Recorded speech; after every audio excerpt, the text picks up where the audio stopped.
353 ድምጽና ሀብ ጊዜ የለውና ፍቅሪ ህፃኔው ፈለሞቀቲው ዘለሊ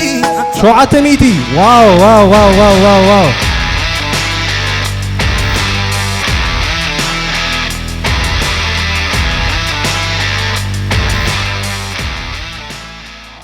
ንውድድር ክበሃል ከሎስ ኩሉ ግዜ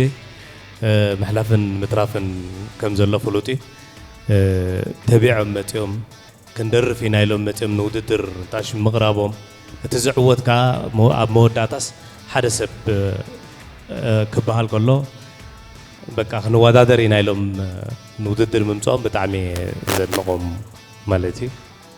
ፅቡቕ እዩ ከምዚ ኣጋጣሚታት እዚ ብዙሕ ክፍጠር ኣለዎ ንብዙሓት ንኣሽቱ ድምፃውያን ምእንቲ ክምፅኡ ማለት እዩ